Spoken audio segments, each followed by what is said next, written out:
요한복음 15장 5절에 있는 말씀이 이런 말씀이 있습니다. 나는 포도나무요 너희는 가지라. 그가 내 안에 내가 그 안에 거하면 사람이 열매를 많이 맺나니 나를 떠나서는 너희가 아무것도 할 수 없음이라. 한 소녀가 있습니다. 이름은 김태열이라고 합니다. 그녀는 치사율 과거 30에서 90%에 해당되는 무서운 병이 있습니다. 천연두라고 해서 어린아이들에게 아주 치명적인 병인데 인류의 한 5억 명 정도가 이 병을 앓았는데 1980년에 인류는 이 천연두를 완전하게 퇴치를 했습니다. 과거에 우리 때 그 천연두가 아이들에게 만연됐을 때 집집마다 사람 이게 들어오는 것을 격리하면서 우리 아이에게 큰 손님이 왔다 이렇게도 얘기했습니다. 그런데 김태열이라고 하는 여자아이가 자라나고 있는데 그때 당시는 한 집에서 안방 또 그 문간채 뭐 이렇게 해서 여러 집들이 같이 어려울 때 살고 있었는데 그 집에 어린아이들 3명이 이 천연두가 왔습니다.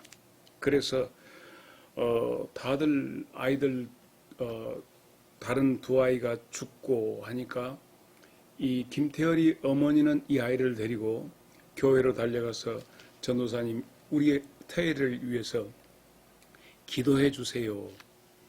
기적적으로 이 태열이는 교회가 그녀를 위해서 기도함으로 응답을 받고 건강을 회복하게 되었죠. 그런데 후유증으로 그 소녀의 얼굴에 이 마마의 후유증이 생겨나서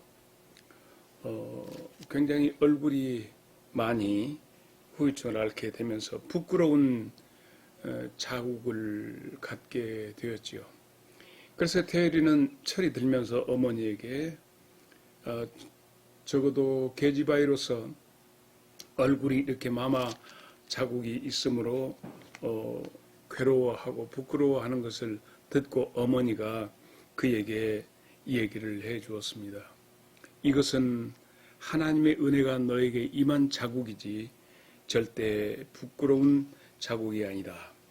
그래서 그녀는 이것을 하나님의 은혜의 자국으로 가지고 열심히 공부를 했습니다. 공부를 해서 여성으로서의 최고의 명문인 이화 여자대학을 졸업하고 미국으로 유학까지 가게 되었습니다. 유학 생활을 하는 가운데서 아주 멋진 남자를 만나게 됩니다. 그래서 편지를 쓰고 글을 쓰고 하다가 한 1년여 사귀다가 그 남자가 이 여성을 태열 씨를 거부를 하고 만나지 않아 줍니다. 그러니까 결국 이 태열 씨는 사실 그가 목회를 하는 목사님이셨기 때문에 열심히 3년 동안 목사님이 담임하고 있는 그 교회에 나가서 계속 3년 동안 구애를 하게 됩니다. 결국 그 목사님은 이 태열 씨에게 그랬습니다. 당신은 거머리가 부랴. 그래서 3년 만에 두 분이 결혼을 하게 되었습니다. 용기. 내가 가장 이상적이고 멋진 남자를 같이 하고 싶다고 하는 그 용기가 어디서 나왔을까 생각을 해봅니다. 스스로 자신의 용모에 더욱이 여성의 얼굴에 가지고 있는 마마 자국이 그녀에게 용기를 주었을까요? 그녀 속에 있었던 그것, 나를 살려주신 하나님이 나의 아버지시다라고 하는 그런 용기가 그녀로 하여금 한관진 목사님의 배우자가 되는 귀한 어떤 은혜의 동기가 있었습니다. 상처의 흔적, 그것이 하나님의 은혜의 흔적이 되어 주었습니다. 나를 살려주신 나의 아버지 하나님. 여러분은 어떠십니까? 여러분에게는 어떠한 상처의 흔적이 있습니까? 여러분을 가장 고통스럽게 하는 아픔의 흔적은 어떤 것입니까?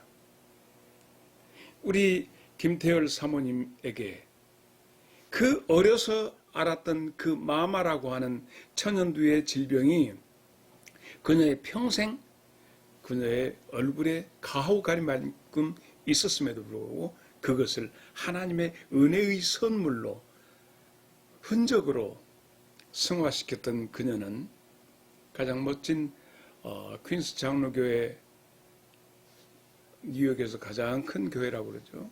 그 교회 이제는 원로 목사님이 되셨고 뭐 하셨지만 그렇게 훌륭한 결과를 가져왔습니다. 나를 지으신 이가 하나님, 나를 부르신 이가 하나님, 나를 보내신 이도 하나님, 나의 나된 것은 하나님의 은혜로다.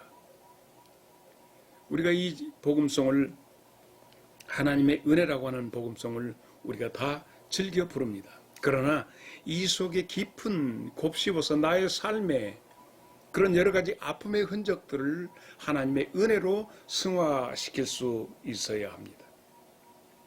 어떤 판매원이 과거 40-50년 전만 하더라도 판매원들이 집으로 각각 가가호호 방문하면서 판매를 했습니다. 지금은 어림도 없지만은 그때 어떤 사람이 자기 집에 찾아 판매원이 왔는데 거절했습니다.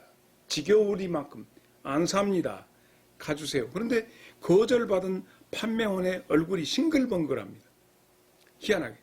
안 산다고 하는데 싱글벙글하고 가는 판매원에게 아니 아저씨 당신의 물건을 안 산다고 하는데 왜 그렇게 싱글벙글합니까? 하고 물었더니 그 판매원이 얘기합니다. 예, 나는 경험이 있습니다. 내가 집집마다 가가오 방문했을 때 11번째까지 이 거절을 하면 12번째는 놀랍도록 이 물건을 잘 팔았던 그런 경험이 축적되어 있습니다. 그러므로 오늘 또 당신 집에서 거절받은데 이제는 왕창 내게 팔 수 있는 시간이 다가오구나 하는 그 기쁨 때문에 그만큼 팔 때가 된다라고 하는 것 때문에 기대가 되기 때문에 몇 번째 집이야 거절받는 그래 다음에 그래서 얼마든지 그것을 이겨나가면서 즐겁게 거절을 즐겁게 누리고 있었더라 하는 얘기입니다. 오늘 우리가 함께 말씀의 오솔길을 걸어가면서 함께 들어야 할 하나님의 말씀은 주님께서 너희는 내 안에 거해야 한다. 너희는 나와 같이 있어야 한다. 찬송가 370장에 주 안에 있는 나에게 딴 근심 있으랴 하는 찬송처럼 우리가 주님과 함께 걸으면 어떤 일이 일어나는가? 첫째로는 요한복음 15장 4절에 있는 말씀, 내 안에 거하라. 나도 너의 안에 거하리라. 요한계시록 3장 20절에 있는 말씀처럼 예수님이 내 마음에 오시겠다고 내 마음이 열기를, 마음문 열기를 놓고 하시는 내용이 나타나 있습니다. 아니 어떻게 예수님이 감히 나 같은 것에게 오신다는 얘기인가 반문하실 수도 있습니다. 그러나 예수님이 하나님 되신 예수님이 이 땅에 오심을 한 번만 생각해 본다면 나 같은 것에게도 예수님은 얼마든지 오실 수 있음을 발견할 수 있습니다. 예수님이 이 땅에 어떻게 오셨죠? 어디에서 태어나셨죠? 말밥통, 냄새나는 말밥통에 하나님이 오셨습니다. 그리고 어떻게 하셨죠? 천박하기 짝이 없는 가장 가난한 목수의 일을 하셨습니다. 그리고 예수님은 이 땅에 오셔서 시시한 사람들만 골라서 찾아다니러 가셨습니다. 세례 요한의 제자들이 예수님에게 와서 우리가 기다려야 할 메시아가 당신입니까? 라고 물었을 때 누가복음 7장 22절에 예수님께서 너희들이 보고 느낀 대로 그대로 가서 너희의 스승에게 얘기해라. 어떻게? 나는 맹인에게 간다. 나는 못 걷는 사람에게 간다. 나는 나병 걸리는 사람에게 간다. 나는 귀먹은 사람에게 간다. 나는 죽은 자에게 간다. 그리고 나는 가난한 자들에게 가서 하나님 나라 메시지를 그들에게 증거한다 말씀하셨습니다. 예수님이 우리들에게 오셨을 때 어떤 모습으로 오십니까? 예수님은 나의 변호사로 내가 여러 가지로 얽혀 있고 얽힌 실타래처럼 나의 삶이 나의 영이 혼란되어 있고 혼재되어 있는 그곳에 나의 편 되어 주시기 위해서 변호사로 내게 오시는 분이 예수님이십니다. 그리고 힘없는 나에게 조력자로 오시는, 그리고 때로는 보호자가 되어주시고 상담자가 되어주시고 친구가 되어주시고 애인이 되어주시기 위해서 오시는데 그 이름이 보혜사입니다. 요한복음 16장 7절에 있는 말씀이죠. 보혜사를 너희에게 보내겠다 말씀하셨습니다. 왜 나만 겪는 고난이냐고. 복음송이 그런 복음송이죠. 주님 손잡고 일어서세요. 왜 나만 겪는 고난이냐고 불평하지 마세요. 고난의 뒤편에 있는 주님이 주실 축복 미리 보면서 감사하세요. 너무 견디기 힘든 지금 이 순간에도 내 안에 계신 주님이 일하고 계시지 않느냐, 그런 찬양입니다. 여러분, 지금은 요즘에 내가 좀 짓궂은 목사여서 내가 좋아하는 아이스 깨끼가 있습니다. 이렇게 요즘에 그 앙금이 그 인절미 같은 것도 들어있고, 그래서 내가 팥 아이스 깨끼를 좋아하는데, 과거에 내가 자라날 때 우리 광주에서는 학파당 아이스 깨끼 하고 이 아이스 깨끼통을 들고 우리 또래들이 많이 깨끼를 팔러 돌아다니고 아침에는 우유 배달도 하고 신문도 돌리고 이렇게 하면서 그런 일들을 했는데요.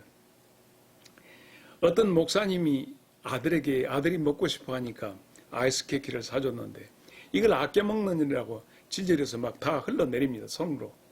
그래서 목사님이 아들에게 아빠 한번 주라. 그래서 아빠가 달라고 하니까 그 달달하고 시원한 아이스 깨끼를 딱 아빠에게 줬더니 아빠가 큰 입으로 퍽 비워버려 거의 다 먹어버리니까 그 아이가 아버지한테 하는 얘기, 아빠 진짜 목사님 맞아? 그렇게 했더랍니다. 지금 이 아이스 깨끼를 다 먹지도 못하고 다 손에 막 다 흘리고 있어서 다 녹아서 뚝 떨어지게 생겨서 아빠가 한 입 크게 비었더니 그 다 먹었다고 아빠 진짜 아빠 목사님 맞아? 할 정도로 내 것을 다 빼앗아가는 나쁜 아빠로 얘기를 하는데, 왜 우리가 불평하고 불만하는가? 가장 적절하게 하나님은 우리를 가장 적절하게 적시적대에 우리를 이끌어 가십니다. 지내놓고 보면 그때 그렇게 하셨기 때문에 오늘 내가 있구나, 모든 것이 은혜로다 하고 느낄 수 있습니다. 두 번째로 오늘 본문 15장 5절, 요한복음 15장 5절에 열매로 말하라 그렇습니다. 지난 시간에 여러분과 함께 나는 무슨 열매를 맺고 있는가 라고 하는 물음을 여러분에게 던졌던 말씀이 기억이 납니다. 주님 안에 있는 자는 열매를 반드시 맺게 되어 있습니다. 아브라함을 하나님이 맨 처음에 부르시면서 아브라함에게 창세기 12장 2절에 너는 복이 될지라 했습니다. 하나님의 사람이 그냥 복 그 자체라는 얘기입니다. 복덩어리로 우리가 이 세상의 삶을 살아야 합니다. 내가 내 힘으로 내가 애써서 맺으려고 하는 것은 가시나무와 엉겅퀴를 맺을 수밖에 없습니다. 그러나 내 안에 주님이 내 안에서 일하심으로 내가 맺혀질 수 있는 열매는 무슨 열매입니까? 갈라디아서 5장 22절 23절에 있는 말씀이죠. 사랑이란 놈 열매가 맺힙니다.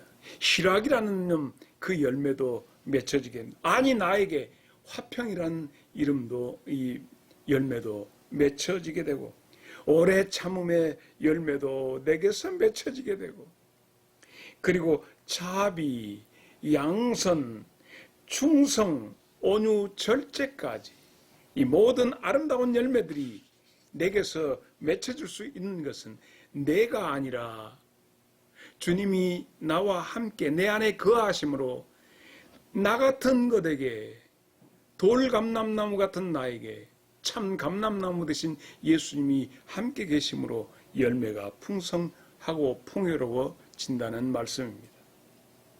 마지막으로 오늘 15장 6절에 있는 말씀, 버림받은 자의 모습이 나타나 있습니다. 마태복음 25장 12절에 예수님께서 나는 너희를 알지 못한다 이렇게 말씀하고 계십니다. 물어보고 싶습니다. 사랑하는 우리 길벗 여러분, 나와 함께 말씀의 길을 걷는 여러분에게 물어보고 싶은 것은 여러분의 주님은 안녕하십니까? 라고 묻고 싶습니다.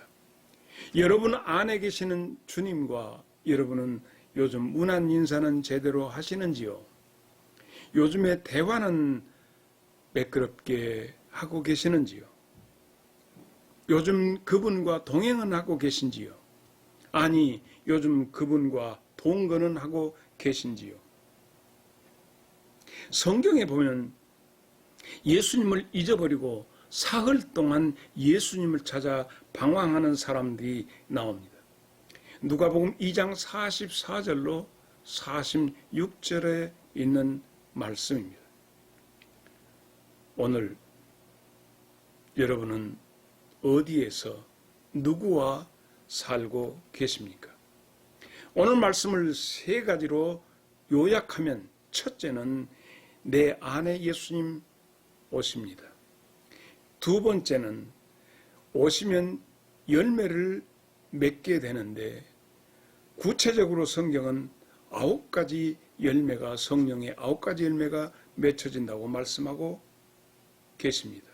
그리고 마지막에 여러분은 주님을 얼마나 알고 계십니까?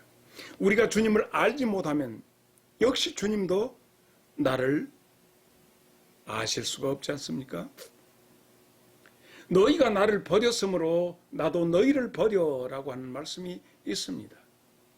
이제 주님을 알고 주님을 깊이 아는, 주님을 깊이 아는 한 주간이 될 수 있기를 바랍니다.